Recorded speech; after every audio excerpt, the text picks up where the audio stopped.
اعوذ باللہ من الشیطان الرجیم بسم اللہ الرحمن الرحیم الحمد للہ رب العالمین الرحمن الرحیم مالک یوم الدین ایاک نعبد و ایاک نستعین اہدنا الصراط المستقیم صراط الذین انعمت علیہم غیر المغضوب علیہم ولا الضالین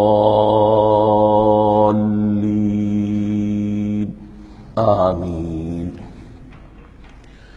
رب اشرح لی صدری ویسر لی امری واحلل عقدۃ من لسانی یفقہوا قولی۔ اللہم ربنا الہمنا رشدنا واعذنا من شرور انفسنا، اللہم ارنا الحق حقا وارزقنا اتباعہ وارنا الباطل باطلا وارزقنا اجتنابہ۔ اللہم ربنا یسر لنا امورنا کلہا واتمم لنا بالخیر وتقبل منا فإنک خیر المتقبلین، آمین یا رب العالمین۔ ابھی میں نے سورہ فاتحہ کی تلاوت کی اور آپ نے سماعت فرمائی۔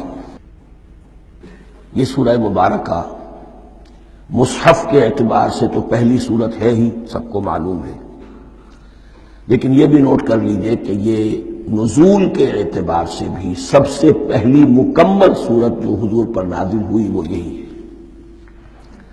اس سے قبل متفرق آیات نازل ہوئیں، 5 آیتیں سورہ علق کے آغاز میں، کچھ آیتیں سورہ قلم یا سورہ نون کے آغاز میں، کچھ آیتیں سورہ مزمل کی ابتدا کی، کچھ آیتیں سورہ مدثر کے آغاز کی۔ 5ویں وحی تقریباً اس پر اجماع ہے کہ یہ سورۃ الفاتحہ کی ہے اور یہ مکمل سورت ہے جو حضور پر نازل ہوئی۔ سورۃ الفاتحہ کے معنی ہوئے افتتاحی سورت۔ فتح یفتح کے معنی ہے کھولنا، مفتاح کنجی کو کہتے ہیں، چابی کو۔ تو یہ اوپننگ سورہ آف دی قرآن، قرآن حکیم کی افتتاحی سورت۔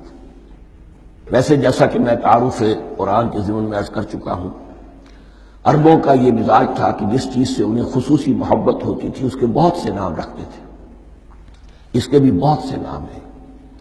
سورۃ الفاتحہ سب سے عام ہے، لیکن الکافیہ، الشافیہ، ام القرآن، اساس القرآن، کم سے کم یہ 4 نام تو میں سمجھتا ہوں کہ ہر مسلمان کو مزید معلوم ہونے چاہیے، اور بھی بہت سے نام۔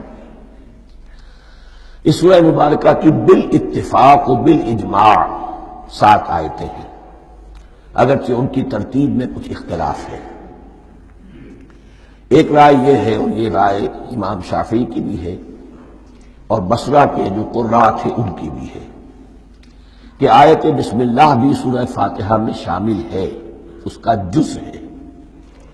وہ اس کو شامل کر کے پھر 7 آیتیں بناتے ہیں، تو آخری جنہیں ہم 2 آیتیں سمجھتے ہیں، صراط الذین انعمت علیہم غیر المغضوب علیہم ولا الضالین، وہ ان کے نزدیک ایک آیت ہے۔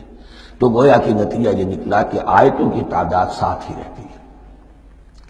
امام ابو حنیفہ رحمۃ اللہ علیہ کا موقف اور کوفے کے جو قراء تھے ان کا بھی موقف یہ ہے کہ آیت بسم اللہ نہ سورہ فاتحہ کا جز ہے نہ کسی اور سورت کا جز ہے، سوائے ایک مقام پر جہاں حضرت سلیمان علیہ السلام کا خط جو ہے نقل ہوا ہے، جنہوں نے ملکہ سبا کو لکھا تھا، انہ من سلیمان و انہ بسم اللہ الرحمن الرحیم۔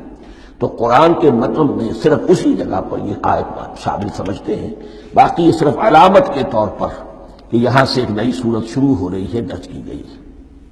صدق اللہ العظیم۔